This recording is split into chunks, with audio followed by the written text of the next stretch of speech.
Good morning students.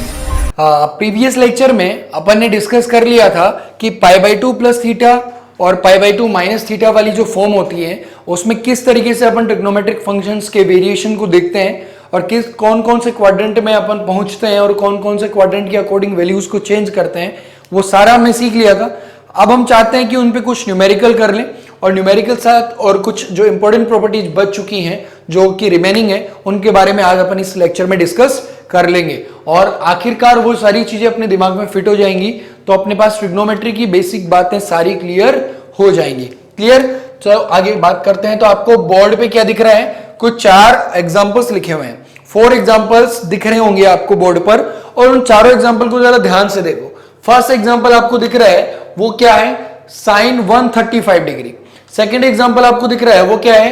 Cos 150 degree. And third example is tan 127 degree and fourth example is sine 143 degree. इनकी value अपन को निकालनी है। कैसे निकालेंगे? बहुत ही सिंपल है। 2 तरीके हैं अपने पास, 2 मेथड्स हैं। दोनों आपको मैंने बताए थे। एक तो आपको मैं पहले बता चुका हूं, वो क्या था याद करो। अपन इनको क्या करेंगे? 180 माइनस समथिंग के फॉर्म में लिखेंगे।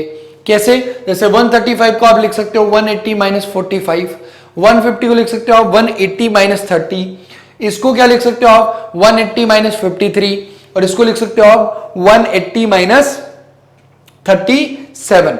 क्लियर? तो ये बात आपको क्लियर हो गई होगी। ये सारी चीजें आप लिख सकते हो लेकिन उस फॉर्म से निकालें वो तो अपन को आता है, वो तो हमने सीख लिया। लेकिन अब अपन वो पाई बाई टू प्लस थीटा वाली फॉर्म से निकालकर इनको देखेंगे। क्लियर? ताकि आपको वो फॉर्म भी समझ में आए कि उनको कैसे यूज में लिया जाता है। चलो स्टार्ट करते हैं। तो सबसे पहला एग्जांपल जो हमारा है वो क्या है? वो है साइन 135 डिग्री अपन को निकालना है। तो सबसे पहले एक बात बताओ, अगर मैं 135 डिग्री को टुकड़ों में तोड़ू तो पहले तो आपको ये पता होगा ना 90 डिग्री को पाई बाई टू बोलते हैं रेडियन में, पता है ना सभी को? क्लियर है? चलो तो आप क्या इसको टुकड़ों में ऐसे तोड़ोगे कि 135 डिग्री जो होगा वो आपका होगा 90 डिग्री और साथ में 45 डिग्री। तो 90 डिग्री और 45 डिग्री हो गया। अगर इन दोनों को ऐड कर दूंगा तो कितना बनेगा? 135। 90 डिग्री को अगर मैं रेडियन में बोलूं तो क्या बोलूंगा? पाई बाई टू। और 45 को बोलूं तो बोलूंगा पाई बाई 4। तो यहां पर ये फॉर्म कैसी बनी? इसको ऐसे लिख सकते हैं, sine pi by two plus pi by 4। अब आपको इसको कंपेयर करना आना चाहिए अपनी जनरल फॉर्म से। जनरल फॉर्म कुछ इस तरीके से थी, sine pi by two plus theta is equal to cos theta. यही थी ना? याद होगा सभी को, प्रीवियस लेक्चर में पढ़ा था कि sine pi by two plus theta को कॉस थीटा लिखा जा सकता है। तो यहां पर देखो पाई बाई टू की जगह पे पाई बाई टू है, थीटा का काम यहां पर कौन कर रहा है? वो कर रहा है पाई बाई 4। अब अगर पाई बाई 4 कर रहा है तो ये क्या हो जाएगा? कॉस हो जाएगा और पाई बाई 4 आ जाएगा। क्योंकि आपको दिख रहा होगा आइडेंटिटी अपनी क्या है, अपना जो रिडक्शन फॉर्मूला है उसका क्या कह रहा है? वो क्या कह रहा है? वो ये कह रहा है कि sine pi by two plus theta equal to cos theta होता है। तो sine pi by two plus theta, theta ये काम कर रहा है तो कॉस थीटा, थीटा की वैल्यू ये रही। क्या हो गया? Cos pi by 4। Cos pi by 4 का मतलब हो गया cos 45 degree. Cos 45 degree is 1 by root 2। आ गया कि नहीं आ गया? आंसर आ गया सभी का? क्लियर है? कोई दिक्कत? इजी था, इस फॉर्मूले को यूज करके अपन ने कर लिया। कोई दिक्कत है? चलो आगे चलते हैं। एक और question, question number 2। Example number 2 की बात करते हैं भैया। एग्जाम्पल नंबर 2 हमें क्या कह रहा है? एग्जाम्पल नंबर 2 हमें ये कह रहा है कि what is the value of cos 150 degree. cos 150 degree की वैल्यू कितनी होगी? तो अपन क्या करेंगे? इसको लिख देंगे cos 90 प्लस 60 डिग्री। कोई दिक्कत किसी की? 90 प्लस 60 डिग्री। और we all know that 90 degree is pi by 2 radian and 60 degree is pi by 3 radian. तो cos pi by 2 plus pi by 3 इसका रिडक्शन फॉर्म बन जाएगा आसानी से। कैसे? कंपेयर करो इसे अपनी जनरल से। जनरल जो था वो क्या था? cos pi by 2 plus theta is equal to minus sine theta. सभी को रिमेंबर है वो बातें? प्रीवियस लेक्चर की नहीं देखी है तो जरूर प्रीवियस लेक्चर अच्छे से देखें, उसको पढ़ें, बहुत अच्छे से समझाने की कोशिश की गई है। क्लियर? तो cos pi by 2 plus theta equal to minus sine theta. तो आपका आंसर कितना आ जाएगा? यहां थीटा का वर्क कौन कर रहा है बताओ जरा। थीटा की जगह पे कौन है? थीटा की जगह पे है π/3। तो π/3 तो रख दो जल्दी से π/3। यहां पर क्या मिला हमें? Minus of sine π/3। π/3 का मतलब होता है 60 डिग्री। तो साइन 60 डिग्री की वैल्यू होती है वो होती है √3/2। तो minus √3/2 is our answer. Clear? कोई दिक्कत? सेकेंड एग्जाम्पल भी क्लियर हो गया। बहुत ही इजी एग्जाम्पल था, नोट डाउन करते जाना साथ साथ। ठीक है, खुद भी कर रहे होंगे आई थिंक आप लोगों ने, और आपने बताया भी होगा आंसर क्या आएगा। ठीक है, थर्ड क्वेश्चन की बात करते हैं। थर्ड क्वेश्चन हमारे पास है tan 127 डिग्री। अपन लिखेंगे tan 127 डिग्री की बात करेंगे। तो जरा दिमाग में लाओ फटाफट से, क्या आप इसको ऐसे लिख सकते हो? tan 90 डिग्री प्लस 37 डिग्री लिख सकते हो। 90 डिग्री प्लस 37 डिग्री। आप सभी को पता होगा कि यहां पर इसको अपन लिख सकते हैं, ये π/2 प्लस थीटा की फॉर्म हो गई ना, π/2 प्लस ये थीटा की फॉर्म हो गई। क्लियर? तो मैं डायरेक्ट लिख देता हूं, इसका आंसर होगा tan π/2 प्लस 37। मतलब कि tan बदल जाएगा कॉट में, और सेकंड क्वाड्रेंट में कॉट होता है नेगेटिव, तो माइनस कॉट 37 आ जाएगा। अब आप सभी लोग जानते हैं कॉट 37 की वैल्यू कितनी होती है? आप जानते हैं कॉट 37 की वैल्यू कितनी होती है? आई थिंक 4/5 होती है क्या, या 4/3 होती है? 4/3 होती होगी। कैसे? आप देख सकते हो, साइन 37 निकाल लो, कॉस 37 निकाल लो। तो कॉट थीटा मैंने आपको बताया था, कॉट थीटा इक्वल टू होता है cos theta divide by sine theta. अगर याद है तो कोई दिक्कत नहीं है। Cot theta equal to cos theta upon sine theta. Cos 37 की वैल्यू होती है 4/5 और इसकी वैल्यू होती है 3/5। 5 से 5 कैंसिल, तो 4/3। तो अपन को ये वैल्यू पता होनी चाहिए। इसका आंसर आ गया -4/3। Answer is -4/3। इजी और नॉट? क्लियर है सभी के?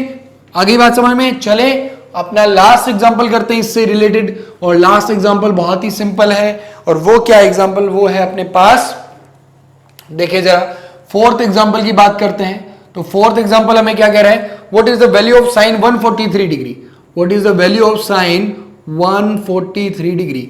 अगेन आप जरा ध्यान दें, क्या इसको आप ऐसे लिख सकते हैं? साइन 90 डिग्री प्लस 53 डिग्री लिख सकते हैं क्या? 90 डिग्री प्लस 53 डिग्री लिख सकते हैं क्या? बताओ। बिल्कुल लिख सकते हो ना। तो आप क्या करोगे? ये हो गया सर π/2, देन ये क्या करेगा? थीटा का काम करेगा। तो यहां पर ये बन जाएगा, सेकंड क्वाड्रेंट में साइन पॉजिटिव होता है, तो इसका आंसर आएगा cos 53। अब मैं आपको बार बार लिख के नहीं बता रहा हूं कि sine π/2 plus theta equal to cos theta होता है, वो आई थिंक आपके दिमाग में फिट होगा। cos 53 की वैल्यू कितनी होती है सर? 3/5 होती है। आंसर आ गया 3/5। इजी और नॉट? क्लियर है सभी के?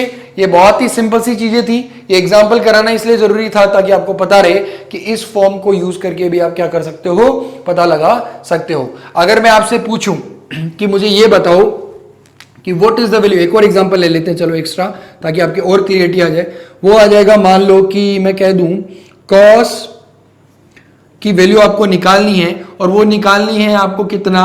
अगर मैं बोल देता हूं कि 330 की वैल्यू निकालो, cos 330 की वैल्यू निकालो। तो दो तरीके हो गए इसके। कैसे? एक तो आपको पता है कि इसके नजदीक 360 डिग्री आता है, तो 360 में से 30 माइनस कर दो तो ये फॉर्म बन जाती है। तो 2π माइनस थीटा वाला डायरेक्ट लगा सकते हैं, लेकिन मैं चाहता हूं कि आप इसको π/2 वाले मेथड से करें। तो जरा आप ध्यान दें, इसके पास में जो π/2 वाला आता है वो आता है 270 डिग्री, क्योंकि आपको पता होगा 3π/2 मतलब 270 डिग्री होता है कि नहीं होता? तो आप इसको ऐसे लिखोगे। अगर वो तो देखो बहुत इजी है, ये तो आपको पता ही होगा। इसको 360 डिग्री माइनस 30 डिग्री लिख देंगे। आपको मैं वो इसलिए बता रहा हूं ये, ताकि आपको पता रहे कि कैसे करना होता है। वो नए मेथड है वो भी आपको पता रहे, बाकी करना तो इसी मेथड से, वो बहुत ज्यादा इजी रहेगा आपके लिए। ठीक है, चेंज वेंज का लफड़ा नहीं रहेगा। तो यहां क्या लिख सकते हो? cos 270 degree plus 60 degree. अब जरा ध्यान दो, 270 डिग्री को आप रेडियन में लिख सकते हो 3π/2, और ये काम करेगा आपका थीटा की तरह, ये काम करेगा आपका थीटा की तरह। तो आपको पता होगा 3π/2 कहां आता है सर? π/2, 3π/2, 3π/2 यहां आता है, उसमें 60 ऐड हो रहा है, तो कौन से क्वाड्रेंट में घुस गए? फोर्थ क्वाड्रेंट में। फोर्थ क्वाड्रेंट में cos क्या होता है? पॉजिटिव, तो इसका मतलब आंसर आएगा पॉजिटिव। लेकिन cos अपने को फंक्शन में बदल जाएगा साइन में, और आंसर इज sin 60। ये कितना हो गया? ये हो गया सर √3 डिवाइड बाई 2। ये अपना आंसर हो गया। बहुत ईजी था। अगर आपको इस फॉर्म से करना है तो देख लो, आप इसको आप 360 डिग्री माइनस 30 डिग्री लिखें तो ये आपका क्या बन गया? ये बन गया cos 2n pi minus theta वाली फॉर्म बन गई। ठीक है, अब 2n पाई माइनस थीटा को अपन n की जगह 1 रख देंगे तो 2 पाई माइनस थीटा बन गई। तो मैंने आपको बताया था कि जब भी इवन नंबर में से थीटा प्लस हो रहा हो, यहां पर इवन नंबर हो, पाई हो प्लस थीटा हो चाहे माइनस थीटा हो, उस केस में आप क्या करोगे?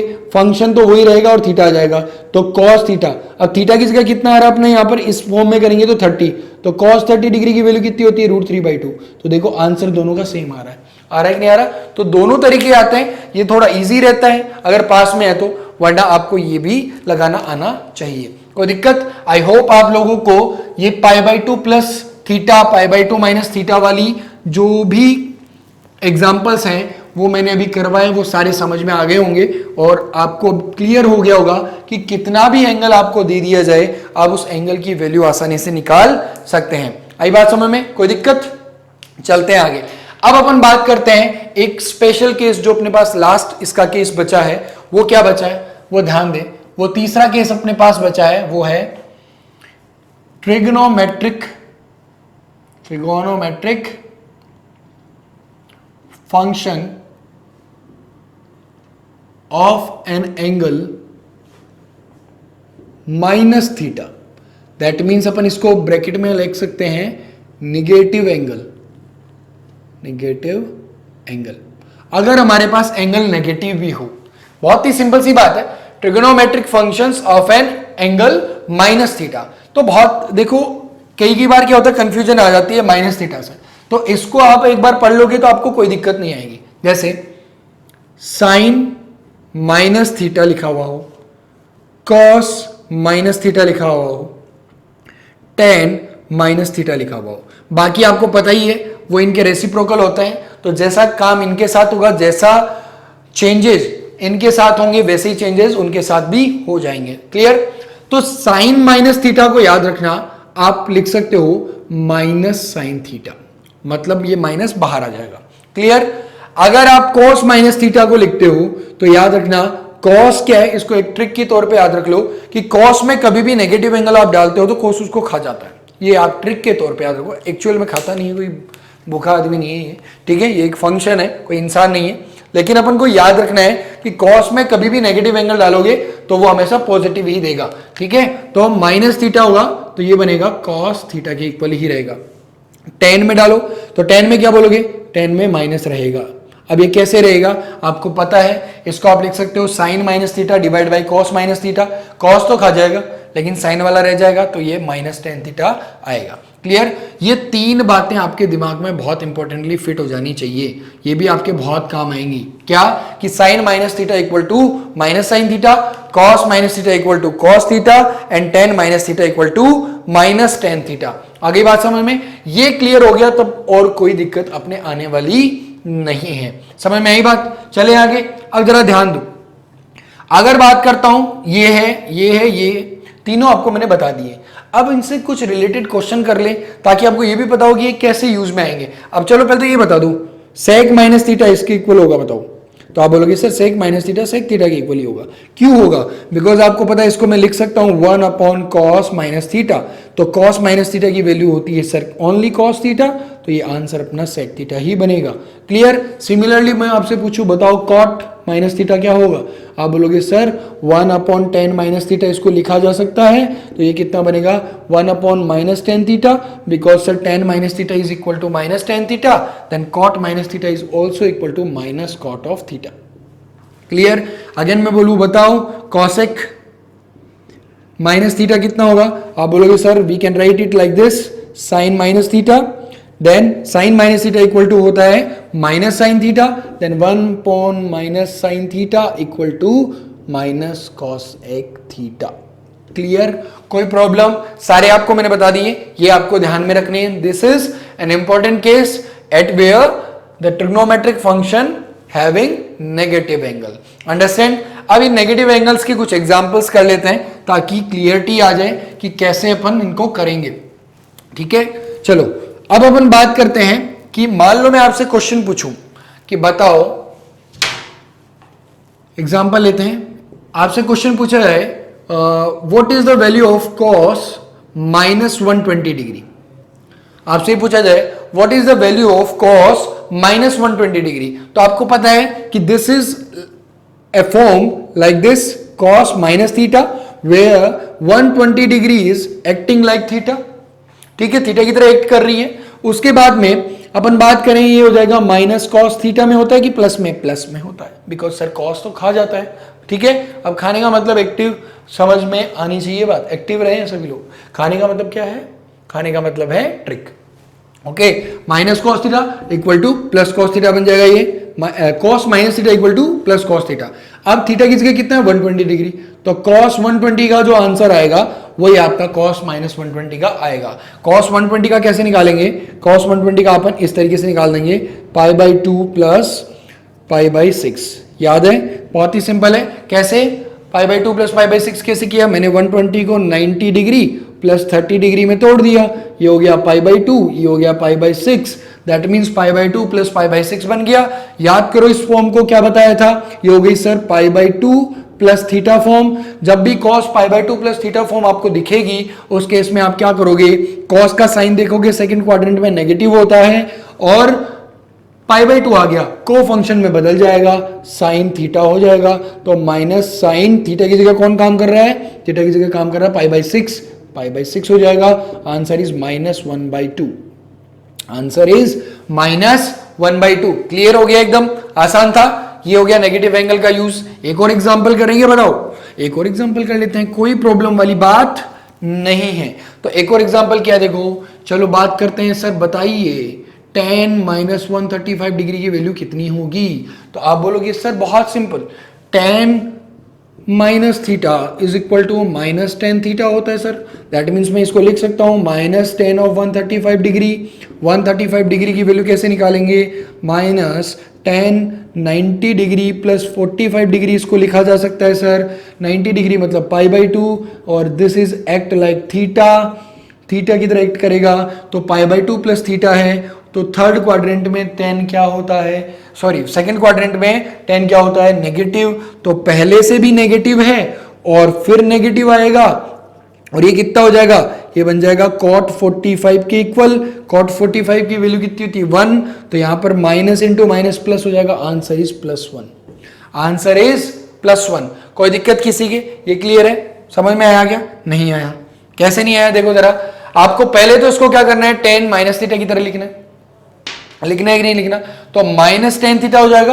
अब -tan थीटा हो गया, थीटा की जगह 135 है। अब 135 की वैल्यू अलग से आपको निकालनी है। तो tan 135 की वैल्यू जब अपन निकालते हैं इस फॉर्म से, तो वो आती है -cot 45 के इक्वल।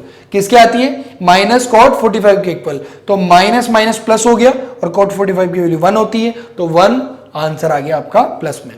क्लियर? तो ये था नेगेटिव एंगल से रिलेटेड क्वेश्चंस। बहुत ही सिंपल है, केवल आपको जो मैंने आपको 3-4 बताए हैं कि sine minus theta equal to minus sine theta, cos minus theta equal to cos theta, and tan minus theta equal to minus tan theta, उनको यूज करो और आंसर फटाफट से निकाल लो। ठीक है, कोई दिक्कत? चलो कुछ और क्वेश्चंस करते हैं अलग। ठीक है, अब वो अलग क्वेश्चन क्या करते हैं वो जरा ध्यान दे। लगभग ट्रिग्नोमेट्री अपनी खत्म हो गई है, ठीक है, जितनी अपन को फिजिक्स में काम आती है। तो जरा ध्यान दे, एक क्वेश्चन लेते हैं, एक राइट एंगल ट्राइंगल ले लेते हैं। ओके, अब मैं बोल रहा हूं ये वाला जो एंगल है ना, ये 37 डिग्री है। ये वाला एंगल कितना है? 37 डिग्री। अगर मैं बोलूं कि इसकी लेंथ 4 है, ठीक है, इसकी लेंथ x है और इसकी लेंथ y है। मैं आपसे क्या बोल रहा हूं, क्वेश्चन हमारे पास क्या है कि एक हमारे पास ट्राइंगल है ABC, ठीक है, यहां पर 90 डिग्री एंगल फॉर्म हो रहा है।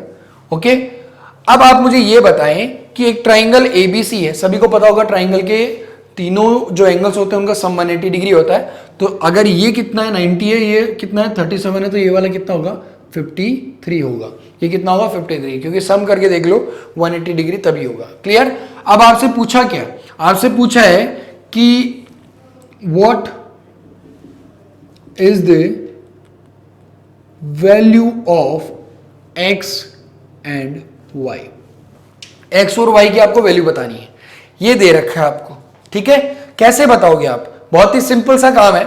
आप क्या करोगे, सबसे पहले आप देखो, अगर मैं ये एंगल लेता हूं तो ये एंगल लेता हूं तो ये मेरा एक्ट करेगा एज ए बेस।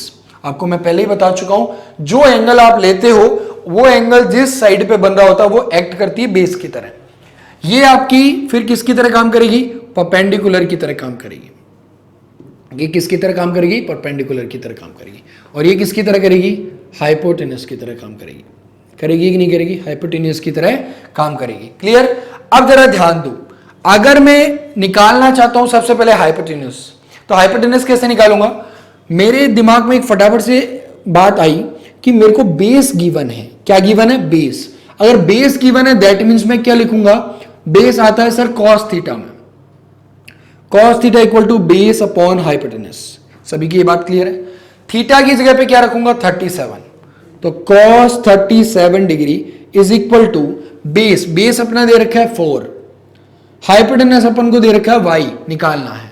तो आपको बताओ cos 37 की वैल्यू पता है, आप बोलोगे सर बिल्कुल पता है, cos 37 की वैल्यू होती है 4/5। Clear, equal to 4/y। बताओ जल्दी से, 4 से 4 कैंसिल हो जाएगा, क्रॉस मल्टीप्लाई होगा तो y इक्वल टू कितना आ गया, 5।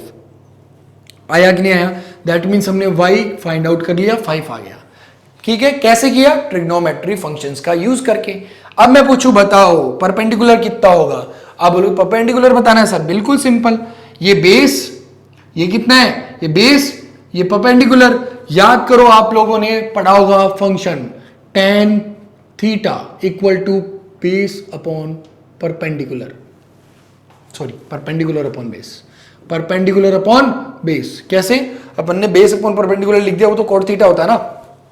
परपेंडिकुलर अपॉन बेस, परपेंडिकुलर कितना है पहले तो लिखो, ये tan 37 डिग्री, परपेंडिकुलर कितना होगा, परपेंडिकुलर अपने पास दे रखा है x, ठीक है, और ये कितना दे रखा है बेस 4। tan 37 की वैल्यू बताओ फटाफट से कितनी होती है, tan 37 की वैल्यू होती है हमारे पास, इसको शॉर्ट फॉर्म में p लिख रहा हूं, इसको h लिख रहा हूं, इसको b लिख रहा हूं, ठीक है, ये मिटा रहा हूं, ठीक है। चले आगे, अब बताओ परपेंडिकुलर की वैल्यू x है, ये कितना होता है tan 37, tan 37 होता है सर sin 37 अपॉन cos 37, 3/4 कितना होता है, 3/4, 3/4 इक्वल टू x/4, 4 से 4 cancel, then x equal to 3। तो हमारे पास x की वैल्यू कितनी आ गई, 3 आ गई। अब अपन बात करते हैं सम इंपॉर्टेंट फॉर्मूला के बारे में, मतलब हमारे पास ट्रिग्नोमेट्री का एकदम एंड चल रहा है, जो कि अपना खत्म हो जाएगा ट्रिग्नोमेट्री आज, जो कि फिजिक्स के लिए हमारे लिए इंपॉर्टेंट था। फिजिक्स के पार्ट में जितना भी ट्रिग्नोमेट्रिक फंक्शंस का इंपॉर्टेंट पार्ट होता है वो लगभग खत्म होने जा रहा है, जिसका लास्ट जो है वो आपका क्या है, सम इंपॉर्टेंट फॉर्मूला। अब जो सम इंपॉर्टेंट फॉर्मूलेज हैं, जो फॉर्मूलाज हैं वो है क्या क्या, देखो सबसे पहला फॉर्मूला जो आपको याद करना है, रिमेंबर करना है, वो है साइन a प्लस बी। अब ये क्या चीज है, तो ध्यान दें, ये है एंगल्स। आपको पता है साइन थीटा पढ़ा था आपने, तो मैंने आपको पहले कहा था कि थीटा कोई एंगल का जो रिप्रेजेंटेशन है वो कंपलसरी नहीं है कि वहां पे थीटा ही लिखा हुआ है, आपको कुछ भी a भी लिखा हुआ आ सकता है, b भी लिखा हुआ आ सकता है। तो यहाँ पर साइन तो अपना ट्रिग्नोमेट्रिक फंक्शन हो गया, उसमें a और b दो एंगल है जिनका सम करके लिखा हुआ है, तो ऐसा अगर हो तो उसको कैसे सॉल्व करेंगे, तो उसका फॉर्मूला आपको ध्यान में रखना है, sine a cos b plus cos a sin b। तो पहला फॉर्मूला सबसे इंपॉर्टेंट क्या था, वो था sin a प्लस b का, वो क्या हो गया sin a cos b plus cos a sin b, दिमाग में फिट कर लो। दूसरा जो इंपॉर्टेंट फॉर्मूला है वो अपना है sin a minus b, sin a minus b, कुछ भी नहीं करना, जो a प्लस b का फॉर्मूला था उसमें प्लस की जगह माइनस लगा दो, तो क्या लिख दोगे, sin a cos b minus cos a sin b।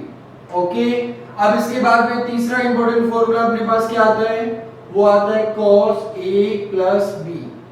cos a plus b का फॉर्मूला कैसे याद आएगा, cos a cos b, याद रहे यहां पे अगर प्लस है तो cos वाले फॉर्मूले में यहां माइनस आएगा, sin a sin b। ये फॉर्मूला तो बहुत आसान है क्योंकि स्टार्टिंग में cos है तो cos a cos b minus sin a sin b, याद रहे प्लस है तो माइनस, माइनस होगा तो प्लस, बहुत ही सिंपल सी ट्रिक है इसकी। फोर्थ अपने पास इंपॉर्टेंट फॉर्मूला हो गया, वो हो गया cos ए माइनस बी, इसका फॉर्मूला होता है अपने पास cos ए cos बी, यहां पे माइनस आ गया दैट मींस यहां प्लस आ जाएगा, sin ए sin बी। ये सब चीजें आपको रिमेंबर कर लेनी है। 4 इंपॉर्टेंट हो गए। 5वां इंपॉर्टेंट फॉर्मूला अपने पास आता है, वो आता है tan a plus B. tan a plus B का फॉर्मूला होता है tan a plus tan b divide by 1 minus tan a tan b। ये बात ध्यान रखना, यहाँ प्लस है तो यहाँ माइनस आएगा नीचे, ये बात ध्यान रखना। अब ये फॉर्मूला आएगा कहां से, ये वाला आप डिराइव भी कर सकते हैं। कैसे डिराइव करेंगे, tan a प्लस b को आप लिख सकते हैं sin अपॉन cos, लिखते थे ना, याद होगा आपको, tan theta equal to sin theta upon cos theta. तो यहाँ पर भी a प्लस b एंगल है तो a प्लस b ऊपर लिख दो और इधर भी a प्लस b ही लिख दो, ठीक है। अब cos a प्लस b का फॉर्मूला और sin a प्लस b का फॉर्मूला आपके सामने है, ये रहा sin a प्लस b, ये रहा cos a प्लस b। दोनों को डिवाइड करके आप सॉल्व करेंगे तो ये फॉर्मूला आपके पास आ जाएगा। क्लियर, तो चलते हैं आगे। अगला फॉर्मूला हमारे पास जो आता है वो आता है 6th फॉर्मूला, वो अपने पास है tan a माइनस b। ये आप नोट डाउन करते जाना साथ साथ। वो हो गया tan a minus tan b divide by 1 plus tan a tan b। ये भी बहुत इंपॉर्टेंट फॉर्मूला है। एक तो न्यूमेरिकल भी इनके मैं करा दूंगा अभी एग्जांपल्स आपको, ताकि आपकी समझ में आ जाएगी ये फॉर्मूले कब यूज में आते हैं। क्लियर, तो जरा देखो हमारे पास 6 फॉर्मूले हो चुके हैं, sin a plus b, sin a minus b, cos a plus b, cos a minus b, tan a plus b, tan a minus b। ये सारे फॉर्मूले आपके दिमाग में फिट हो जाने चाहिए, इनको नोट डाउन आप कर लीजिए। क्लियर, अब अपन बात करते हैं सम इंपॉर्टेंट अदर फॉर्मूला, जिसमें आपका 7th आएगा, वो आएगा sin 2a। ये काफी यूजफुल फॉर्मूला है, ध्यान रखना। जो बताने जा रहा हूं ये काफी यूजफुल फॉर्मूला है। कैसे, क्योंकि ये फिजिक्स में काफी बार यूज में आता है। इसके अलावा जो भी बताऊंगा अभी 2-3, वो सारे ही यूज में काफी आते हैं। sin 2a का फॉर्मूला होगा, वो होगा 2 sin a cos a। sin 2a का फॉर्मूला क्या होगा, 2 sin a cos a। याद रहे sin 2a का फॉर्मूला क्या होगा, 2 sin a cos a। इसको डिराइव भी कर सकते हो। कैसे, यहां पर 2a आया है दैट मींस एंगल क्या हो रहा है, अपन इस वाले फॉर्मूले के अंदर अगर मैं b की जगह पे sin a प्लस b वाले फॉर्मूले में अगर मैं b की जगह पर a रख दूं तो यहां पर क्या बनेगा, sin a प्लस a। बताओ a प्लस a क्या होता है, 2a होता है, तो अपने आप ही क्या बन गया, sin 2a का फॉर्मूला।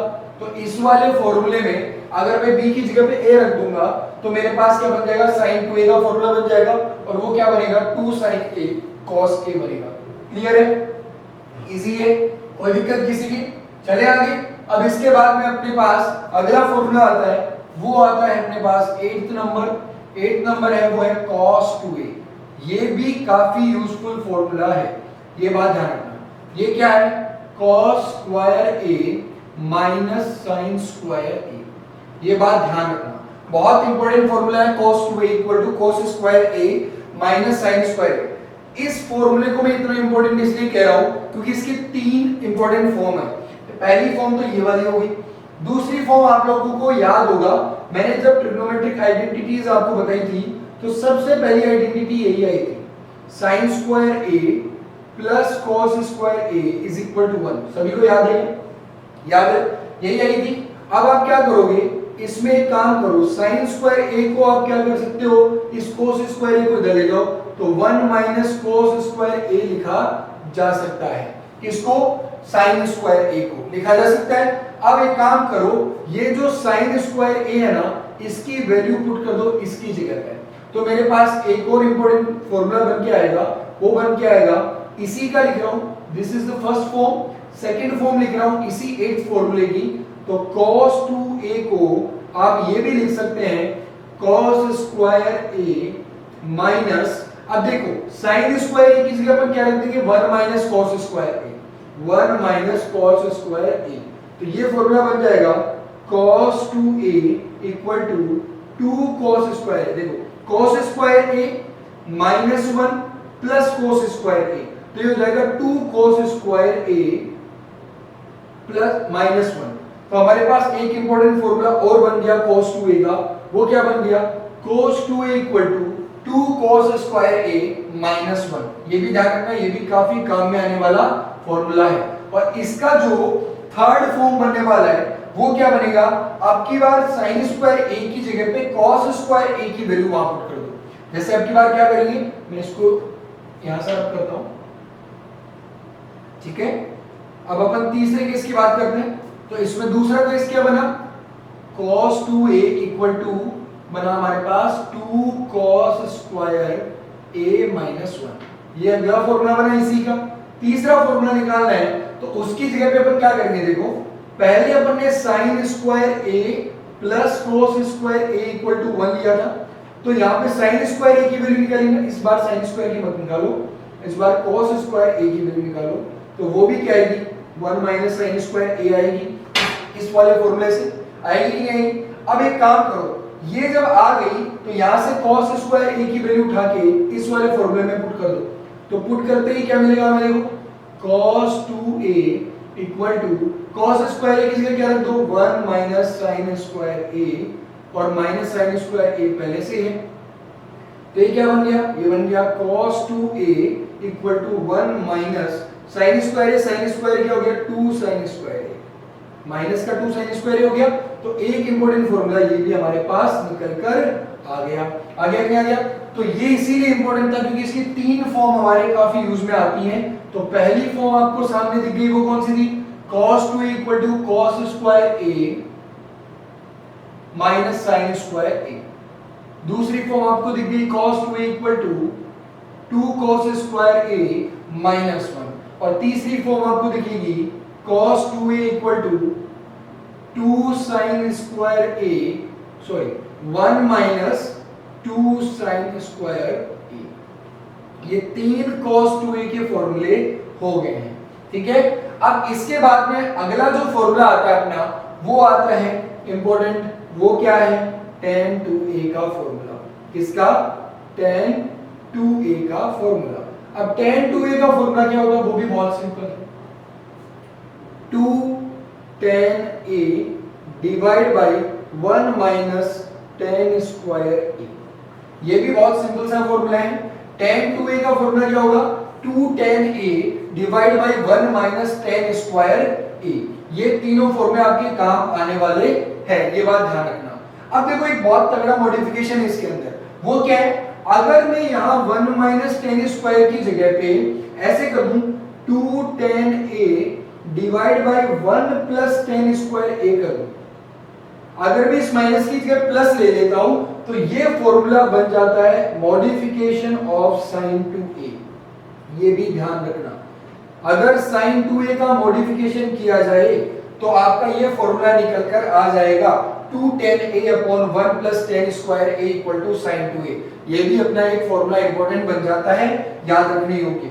उसके बाद में अपने पास एक और cos 2a का एक और मॉडिफिकेशन आएगा। वो आएगा 1 minus tan square a divide by 1 plus tan square a।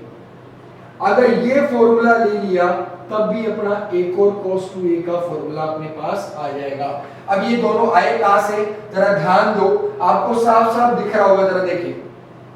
यहाँ पर 2 tan a upon 1 minus tan square a लिखा हुआ है, और इधर क्या लिखा हुआ है? sin 2a, sorry tan 2a। tan 2a को आप लिख सकते हो sin 2a upon cos 2a, ठीक है। sin 2a का फॉर्मूला ये रहा है कि नहीं, अपॉन cos 2a।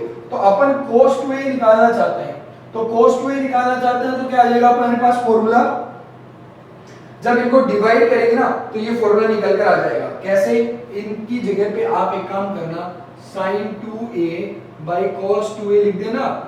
किसकी जगह पे? इसकी जगह पे। और यहाँ पर sin 2a का ये फॉर्मूला रख देना, तो 2 tan a से 2 tan a कैंसिल हो जाएगा। तो आप रेशियो में देख लेना, ये आंसर आपका आ जाएगा। तो this is modification form of sin 2a cos 2a in the form of tan theta, मतलब कि tan a के फॉर्म में। क्लियर? तो ये बहुत से इंपॉर्टेंट फॉर्मूले हमारे पास अभी हुए हैं। ये है 9 फॉर्मूले अभी तक, जिनमें अपन ने काफी अच्छे से पढ़ लिया होगा।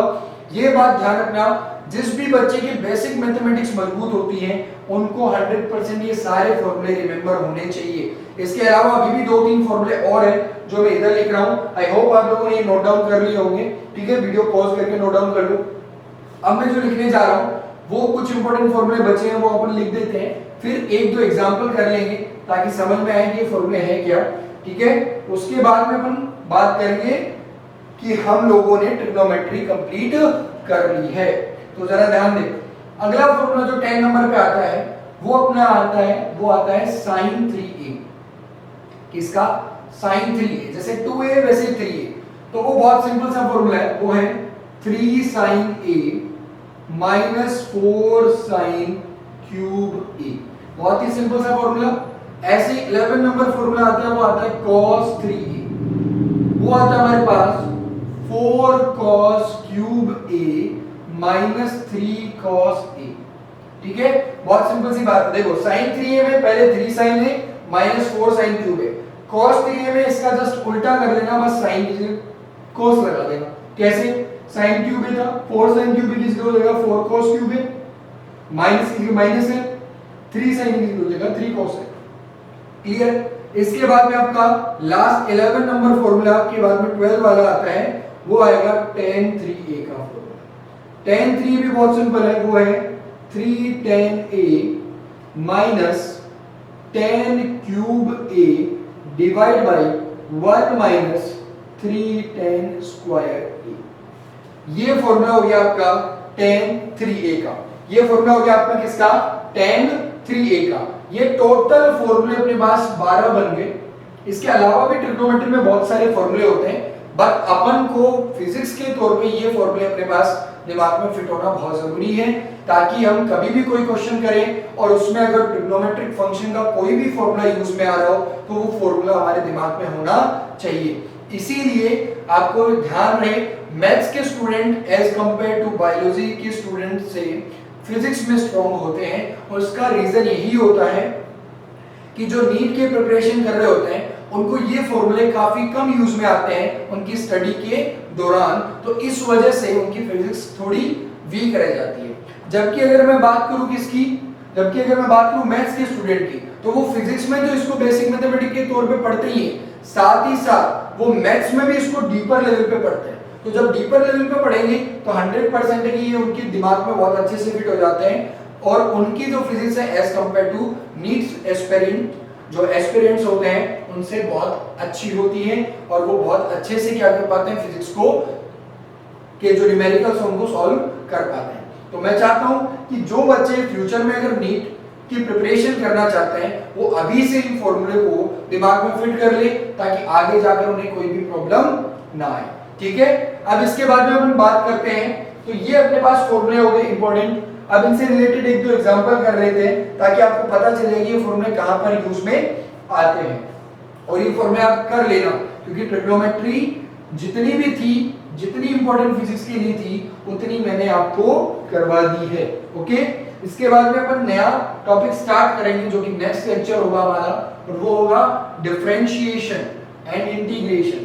तो डिफरेंशिएशन और इंटीग्रेशन के बारे में अपन पढ़ना चालू करेंगे, लेकिन पहले आपको ट्रिग्नोमेट्री पे प्रैक्टिस अच्छी करनी होगी, ये बात ध्यान रखना। सारे वीडियोस आप देखकर अच्छे से प्रैक्टिस कर लें, ताकि फिजिक्स में ट्रिग्नोमेट्री के जितने भी यूजेस आते हैं वो सारे आप बहुत अच्छे से कर पाए। क्लियर? अब इन पे क्वेश्चन करते हैं, चलो इसको भी मैं कर देता हूं। अब जैसे मैं आपसे क्वेश्चन पूछूं, ठीक है, क्वेश्चन क्या है? क्वेश्चन मेरे पास ये है कि find the value of sine 75 degree. मैं आपसे पूछ रहा हूं कि find the value of sine 75 degree.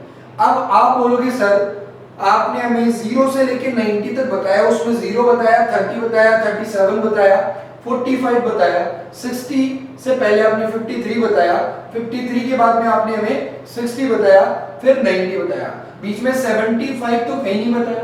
तो देखो ये 75 जो है ना, वो अभी जो मैंने आपको फॉर्मूले बताए उसी से निकल कर आएगा, और वो कैसे आएगा मैं आपको बताता हूं। जरा एक बात बताओ, क्या आप इस 75 को 45 प्लस 30 लिख सकती हो क्या? मुझे ये बताओ, क्या आप 75 को 45 प्लस 30 डिग्री लिख सकते हो? आप बोलोगे सर बिल्कुल लिख सकते हैं। तो जरा देखो, ये A की तरह काम करे और ये अगर B की तरह काम करे, तो A plus B equal to ये बन रहा है कि नहीं बन रहा, बन रहा है। तो जरा देखो, मुझे साइन ये चाहिए, तो याद करो अगर मैं इसका सॉल्यूशन लिखूं तो आप मुझे बताओ, मैंने भी आपको थोड़ी देर पहले ही फॉर्मूला बताया है, साइन ए प्लस बी का फॉर्मूला होता है sir sign A cos B plus cos A sine B, बताया था कि नहीं बताया था। अब मैं देखो क्या करता हूं, मुझे 75 की वैल्यू निकालनी है, मतलब कि साइन 75 डिग्री की, तो मैं इसको ऐसे लिख दूंगा, साइन 75 डिग्री को मैं ऐसे लिख दूंगा, कैसे 45 डिग्री प्लस 30 डिग्री। किसी की कोई प्रॉब्लम ऐसे लिखने में? मैंने 75 डिग्री को क्या लिख दिया, 45 डिग्री प्लस 30 डिग्री, होगा तो 75 ही।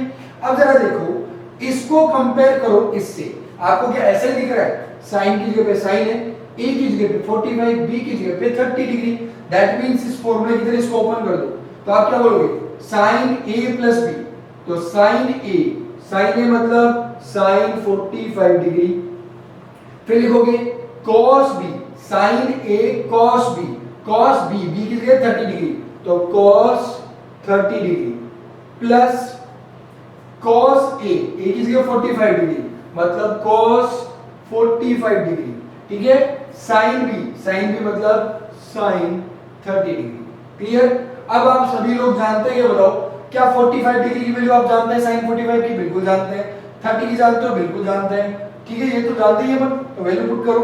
साइन 45 की वैल्यू होती है सर 1/√2, cos 30 की वैल्यू होती है सर √3 डिवाइड बाय 2, फिर cos 45 की वैल्यू भी होती है सर 1/√2 और sin 30 की वैल्यू होती है सर 1/2। तो ये क्या बन गया हमारे पास, ये बन गया देखो जरा √3 divide by 2 multiply by √2 plus 1/2√2, बना नहीं बना, दोनों का एलसीएम आ जाएगा 2√2, तो यहां पर क्या बनेगा, ऊपर √3 प्लस 1 डिवाइड बाय 2√2, तो आंसर आ गया साइन 75 डिग्री की वैल्यू होती है, वो होती है √3 plus 1 divide by 2√2, √3 plus 1 divide by 2√2। तो ये वैल्यू आप आसानी से निकाल सकते हैं, किस फॉर्मूले की मदद से, साइन a प्लस b की। तो अगर मान लो कभी आपको साइन 75 डिग्री की वैल्यू की जरूरत पड़ी, तो आप डायरेक्ट याद रखने की बजाय इसको आराम से आप निकाल भी सकते हैं, क्लियर। ऐसे ही अगर आप लोग बिल्कुल समझ गए होंगे मेरे हिसाब से कि कैसे निकालना है इस फॉर्मूले की यूज से, क्लियर हुआ कि सभी की। चले आगे एक और एग्जांपल कर लेते हैं, ठीक है। अगला एग्जांपल है वो आप लोग प्रैक्टिस करें, देखिए वीडियो को पॉज करके आप करने की कोशिश करें। मैं यहां लिखता हूं, यहीं पे लिखता हूं, बताओ साइन 15 डिग्री की वैल्यू कितनी होगी। अब आप बोलोगे सर 15 डिग्री की भी आपने नहीं बताई, तो जरा ध्यान दो, क्या मैं इस 15 डिग्री को ऐसे लिख सकता हूं क्या? इसके दो पार्ट लिखता हूं मैं, 45 डिग्री और 30 डिग्री। अगर मैं इसको a बोलूं, इसको b बोलूं, ठीक है, तो यहाँ a माइनस बी की वैल्यू कितनी आ रही जरा बताओ सर, 45 degree minus 30 degree equal to 15 degree. कोई दिक्कत किसी की? ये बात क्लियर है? That means a minus B की फॉर्म बन रही है, तो मेरे पास सॉल्यूशन बहुत ही आसान हो गया। सर आपने मैं एक फॉर्मूला बताया था, वो बताया था साइन a माइनस बी का फॉर्मूला, वो क्या था? वो था sir sine a cos b minus cos a sin b, यही फॉर्मूला था ना। सेम प्रोसीजर, साइन a की जगह पे 45 डिग्री हो जाएगा, b की जगह 30 डिग्री हो जाएगा, दोनों को देख लो, 45 डिग्री माइनस 30 डिग्री 15 डिग्री होता है। यहाँ क्या बन गया, sine 45 degree cos 30 degree minus cos 45 degree sine 30 degree. कोई दिक्कत? जल्दी से वैल्यू रखो, अभी निकाली थी सर इसकी वैल्यू, तो वो थी 1/√2, इसकी थी सर √3/2 मल्टीप्लाई है बीच में, √3/2, इसकी थी सर 1/√2 into 1/2, तो answer is √3 minus 1 divided by 2√2। This is the value of sine 15 degree. बहुत ही इजी सी वैल्यू निकल कर आ गई। कैसे? आप ध्यान दें, साइन 75 डिग्री की वैल्यू जो थी वहां पर यहाँ प्लस था √3 + 1, और यहाँ पर √3 - 1 आ गया, दैट मींस 15 डिग्री वैल्यू। तो दोनों दिमाग में फिट रहेगी, √3 + 1 डिवाइड बाय 2√2 तो है 75 की, और √3 - 1 डिवाइड बाय 2√2 है वो है sin 15 डिग्री की। इजी और नॉट? क्लियर? समझ में आ रहा है ये फॉर्मूले क्यों यूज में आ रहे हैं? क्योंकि ये वैल्यूज हमें पता नहीं होती है, तो हम आसानी से इनका पता लगा सकते हैं। सिमिलरली आप एक काम करना, घर पे प्रैक्टिस कर लेना, cos 15 डिग्री की वैल्यू निकालना, cos 75 डिग्री की वैल्यू निकाल लेना। ठीक है, अब ये तो आपको मेरे हिसाब से पता ही होगा कि जो sin 15 डिग्री की वैल्यू होगी वो cos 75 डिग्री की वैल्यू होगी, अपोजिट ही तो होता है। क्लियर, आप निकाल के देखना देखिए होता है कैसे। अब यहाँ पर cos 75 की निकालोगे तो कैसे लिखोगे, इसको लिखोगे cos 45 डिग्री प्लस 30 डिग्री, फिर cos a प्लस b का फॉर्मूला बन जाएगा, तो आप लिखोगे cos 45 into cos 30 degree minus, plus है तो माइनस आता है फॉर्मूले में, याद होगा, देख सकते हो आप, cos a plus b equal to cos a cos b minus sin a sin b, तो cos a cos b minus sin a sin b sin 30 degree. यहाँ पर बताओ ये कितना हुआ, 1 by root two into root 3 by 2 minus 1 by root 2 into 1 by 2। तो अगर देखो ये आंसर फिर से क्या आया, रूट 3 माइनस 1 अपॉन 2 रूट 2। तो मैंने अभी आपको बताया था क्या कि जो cos sin 15 डिग्री की वैल्यू होगी वो cos 75 की होगी, क्योंकि हमने पढ़ा था कि जो टेबल होती है उसमें sin की याद कर लो, cos की उसकी अपोजिट होती है, तो जो 75 में आएगी cos में वो sin में 15 पे आ रही होगी, जो sin में 75 पे आ रही होगी वो cos में 15 पे आ रही होगी। तो अपने आप ये रिमेंबर हो गया, इसकी वैल्यू होगी root 3 plus 1 divide by 2 root 2 और इसकी वैल्यू होगी वो रूट 3 माइनस 1 अपॉन 2 रूट 2। बहुत ही सिंपल सी बात है। क्लियर, ऐसे ही आप लोग घर पे क्या करेंगे, निकाल के देखना, एक तो tan 15 डिग्री की वैल्यू, tan 75 डिग्री की वैल्यू निकाल लेना, कोई दिक्कत, ये क्लियर सभी की समझ में आ रही है ना बात। ठीक है, अब जरा देखो ये निकाल लेना आप साथ में, और भी आप कर सकते हो एग्जांपल। अगर मान लो कि आपको क्या करना हो कि किसी भी एंगल का ट्रिपल मल्टीपल आपको दे रखा हो और उसकी वैल्यू सिंगल एंगल में निकालनी हो, तो आप क्या करेंगे, जो ट्रिपल वाले जो फॉर्मूले बताए थे मैंने, tan 3a sin 3a cos 3a वाले फॉर्मूले, तो आप बहुत से क्वेश्चन ट्रिग्नोमेट्री के कर सकते हैं जो कि आप मैथ्स में कर लेंगे ज्यादातर, तो ये आप घर पे करना। ठीक है, तो ये फॉर्मूले बहुत इंपॉर्टेंट है। क्यों है, मैंने आपको अभी बता दिए कि बहुत से क्वेश्चंस करने में आपको इनकी मदद लेनी पड़ेगी, हेल्प आपको इनकी चाहिए होगी, इसलिए वो आपको रिमेंबर होना बहुत जरूरी है। क्लियर, तो आज हमने सारे के सारे फॉर्मूले कंप्लीट कर दिए और ट्रिग्नोमेट्री में जितनी भी इंपॉर्टेंट टॉपिक्स जो कि फिजिक्स के एस्पेक्ट से इंपॉर्टेंट थे वो सारे हमने पढ़ लिए हैं। आई होप आपको ट्रिग्नोमेट्री का पूरा ये सेशन समझ में आया होगा। आई होप आप लोग सभी बहुत अच्छे से मेहनत करेंगे और अपनी बेसिक मैथमेटिक्स को इतनी स्ट्रॉन्ग कर लेंगे कि आपको फिजिक्स में जब भी कोई न्यूमेरिकल पोर्शन करना हो और मैथमेटिकल टूल्स की उसमें यूज में लेने की जरूरत पड़ रही हो तो आप हमेशा अच्छे से उसको ले पाएंगे, यूज कर पाएंगे और आप अपना आंसर बहुत अच्छे से जल्दी जितना जल्दी हो सके, क्योंकि हमें कॉम्पिटिटिव एग्जाम की तैयारी करनी है। तो कॉम्पिटिटिव एग्जाम की प्रिपरेशन में जो जितना फास्ट और एक्यूरेट होता है उसी की रैंक्स बहुत अच्छी रहती है। तो आप लोगों का फास्ट होना, कैलकुलेटिव होना, एनालिटिक होना, साथ ही साथ बहुत ही एक्यूरेट होना केवल आपकी प्रैक्टिस पे डिपेंड करता है। आपकी प्रैक्टिस जितनी अच्छी होगी उतना ही अच्छा आप स्कोर कर पाओगे और प्रैक्टिस के लिए आपके पास नॉलेज होना बहुत जरूरी है और नॉलेज आपको दिया जा रहा है कंटिन्यूअसली, आपकी सभी क्लासेस चल रही हैं, आप उनको कंप्लीटली देखकर उनके बारे में सारा स्टडी करके प्रैक्टिस कीजिए। प्रैक्टिस करोगे तो 100% आपकी फिजिक्स जो है वो बहुत स्ट्रॉन्ग हो जाएगी। अब अपन अगला जो टॉपिक स्टार्ट करेंगे नेक्स्ट लेक्चर में वो करेंगे डिफरेंशिएशन एंड इंटीग्रेशन, जो कि बहुत इंपॉर्टेंट टॉपिक है। ठीक है, तो ये बात ध्यान रखें। और ट्रिग्नोमेट्री के लिए ये चैप्टर अपना जो ट्रिग्नोमेट्री चैप्टर है वो अपना पूरा कंप्लीट हो गया है। Thank you very much.